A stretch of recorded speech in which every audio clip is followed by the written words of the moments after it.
नमस्कार, आदाब, सत श्री अकाल, जय भीम, जोहार। मेरा नाम है नवीन कुमार। मेरे पीछे ये देखिए बोध गया का महाबोधि मंदिर है। और आज के राजनीतिक हालात में बुद्ध का महत्व जो है वो बहुत बढ़ गया है, क्योंकि सबसे ज्यादा अगर किसी को अपनी तरफ मोड़ने की कोशिश हो रही है तो दलितों को हो रही है, पिछड़ों को हो रही है, आदिवासियों को हो रही है, अल्पसंख्यकों को हो रही है। तो इस लिहाज से जो बुद्धिस्ट राजनीति है या कहें कि अम्बेडकरी राजनीति है, उसको लेकर चर्चा भी तेज हुई है, बहस भी तेज हुई है और प्रतिरोध भी तेज हुआ है, क्योंकि एक एक एक एक हायरार्की टूट रही है, एक हेजिमनी टूट रही है। तो खासकर जो मल्लिकार्जुन खड़गे ने कहा कि मनुस्मृति में आग लगा देनी चाहिए, तो वो दरअसल बाबा साहब से आया है। हमने आपको एक वीडियो में बताया कि मल्लिकार्जुन खड़गे ने क्यों कहा दलित, पिछड़े, आदिवासियों को अपनी तरफ मोड़ने के लिए। लेकिन अभी का जो सवाल है वो सवाल ये है कि भारतीय जनता पार्टी ने महाराष्ट्र के लिए अपना घोषणा पत्र जारी कर दिया, और उस घोषणा पत्र में है क्या। कांग्रेस ने भी अलग से अपना घोषणा पत्र जारी किया। जो महायुति गठबंधन है उसका तो आ ही चुका था, कांग्रेस ने अलग से किया है। और क्यों महाबोधि टेम्पल का महत्व जो है वो बढ़ जाता है, और क्यों मैं कह रहा हूं कि अंबेडकरी राजनीति को एक नया रास्ता मिल सकता है, क्योंकि जो कांग्रेस का घोषणा पत्र है उसमें कहा है मल्लिकार्जुन खड़गे ने कि अगर हम सत्ता में आए तो 50% रिजर्वेशन का जो ब्रैकेट है वो तोड़ेंगे, जैसा कि तमिलनाडु में पहले से है। तो 50% रिजर्वेशन के ब्रैकेट को तोड़ने का मतलब है कि दलितों, पिछड़ों, आदिवासियों की राजनीति को कांग्रेस एक हद तक अपनी तरफ मोड़ने में कामयाब हो सकती है, अगर वो लोगों को समझा पाने में कामयाब हुई कि उन्हें नौकरी मिल सकती है। लेकिन जो भाजपा का घोषणा पत्र है वो लगभग लगभग जो महाविकास अघाड़ी का घोषणा पत्र है उसकी नकल है। सोचिए कि क्या ये दबाव की राजनीति है, क्या महाविकास अघाड़ी के दबाव में है भारतीय जनता पार्टी, क्योंकि उसने जो घोषणा पत्र अपना बनाया है उसमें साफ साफ कांग्रेस और महाविकास अघाड़ी के घोषणा पत्र की छाप नजर आती है। क्या कहा इसने? कहा कि हम महिलाओं को 2100 रुपए देंगे, जबकि लड़की योजना चल रही है महाराष्ट्र में, आप जानते होंगे। तो कांग्रेस ने कहा है कि हमने 3000 रुपए देने का ऐलान किया है। तो 3000 रुपए बनाम हर महिला को, बनाम 2100 रुपए। उस महाविकास अघाड़ी ने अपने घोषणा पत्र में पहले ही कह दिया है कि हम आए तो 3 लाख रुपए तक का किसानों का कर्जा जो है वो माफ करेंगे।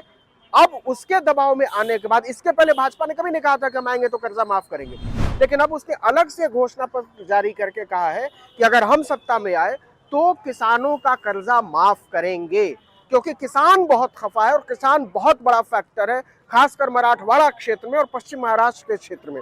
तो और वहां से लगभग दोनों को मिला दीजिए तो 130 के आसपास सीटें आती हैं 288 में से। तो ये अपने आप में दिखाता है कि भारतीय जनता पार्टी बहुत ज्यादा दबाव में है कांग्रेस अलायंस के या महाअघाड़ी के, और ये दबाव नजर आता है। इसके अलावा रोजगार देने की बात की, 25 लाख युवाओं को रोजगार देने की बात हुई है, $1 ट्रिलियन की इकोनॉमी बनाने की बात हुई है।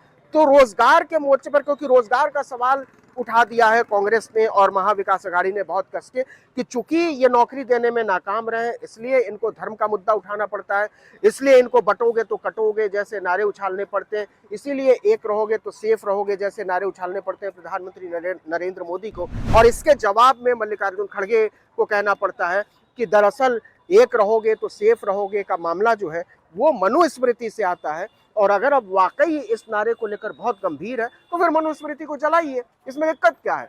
तो मल्लिकार्जुन खड़गे ने चैलेंज किया नरेंद्र मोदी को कि अगर आप एक रहोगे तो सेफ रहोगे का नारा आपके लिए वाकई कोई महत्व रखता है तो चलिए मनुस्मृति को जलाते हैं और एक समता मूलक समाज की स्थापना करते हैं। तो क्या भारतीय जनता पार्टी इसके लिए तैयार होगी? लेकिन जो बिग पिक्चर है, जो बड़ी तस्वीर है, वो तस्वीर ये कहती है महाराष्ट्र की राजनीति में दबाव है कांग्रेस पार्टी का, और कांग्रेस पार्टी से ज्यादा अगर हम कहें महाविकास अघाड़ी का जो दबाव है, जिसमें शिवसेना यूबीटी है, जिसमें एनसीपी शरद पवार है और जिसमें कांग्रेस है, तीन बड़ी पार्टियां उसका हिस्सा है। तो उसका दबाव साफ नजर आता है। लेकिन इसका जो रीड बिटवीन द लाइन है, जो दो रेखाओं के बीच की जो भंगिमा है, वो ये कहती है कि ये दबाव कहीं ना कहीं नरेंद्र मोदी के लार्जर देन लाइफ इमेज पर आघात की तरह भी है। इसलिए घोषणा पत्र के जरिए भारतीय जनता पार्टी को या महायुति को मुकाबले में उतरना पड़ रहा है, नीतियों और कार्यक्रमों के जरिए मुकाबले में उतरना पड़ रहा है। और एक तरीके से ये एक मनोवैज्ञानिक जीत की तरह है महाविकास अघाड़ी के लिए। तो जो सबसे बड़ी लकीर है वो ये कि जाति का एजेंडा, जो कहा जाता था कि जाति की राजनीति बिहार और उत्तर प्रदेश में केवल होती है सबसे ज्यादा, तो महाराष्ट्र में दिखाई दे रहा है साफ साफ कि सबसे ज्यादा जातीय राजनीति, अगर इस समय कोई गढ़ बना हुआ है जातीय राजनीति का, तो महाराष्ट्र बना हुआ है। 50% का ब्रैकेट तोड़ने की बात हुई है, मनुस्मृति जलाने की बात हुई है, जातीय जनगणना कराने की बात हुई है, और भारतीय जनता पार्टी इसको लेकर भारी दबाव में साफ साफ नजर आती है। तो ये जो सामने पीछे आप मेरे देख पा रहे होंगे कि महाबोधि मंदिर है, और जहाँ इसी के पीछे वो बोधि वृक्ष है जहाँ गौतम बुद्ध को ज्ञान प्राप्त हुआ था। तो हम उम्मीद करें कि हमारे नेताओं को भी ज्ञान प्राप्त हो, उनको भी लगे कि नहीं, देश को संविधान से चलना चाहिए, किसी धर्म ग्रंथ से नहीं चलना चाहिए। हमारे नीति नियंताओं को भी ये ज्ञान प्राप्त हो कि समता, न्याय और बंधुत्व पर आधारित समाज ही वाकई देश को किसी एक बेहतर दिशा में ले जा सकता है। ज्ञान प्राप्त हो उन लोगों को जो धर्म के नाम पर, समुदाय के नाम पर, जातियों के नाम पर एक दूसरे को मारने काटने पर आमादा हो और है, और ज्ञान प्राप्त हो उस जन समुदाय को जो शिक्षा और रोजगार के सवाल को छोड़कर धर्म के सवाल को, धर्म की पताका को उठाकर उसको अपने लिए एक मंजिल की तरह तय कर चुका है। तो फिलहाल इस वीडियो में इतना ही। और ये पीछे मैंने आपको बताया कि ये महाबोधि टेम्पल है और आज की हमारी गाइड है ट्विंकल।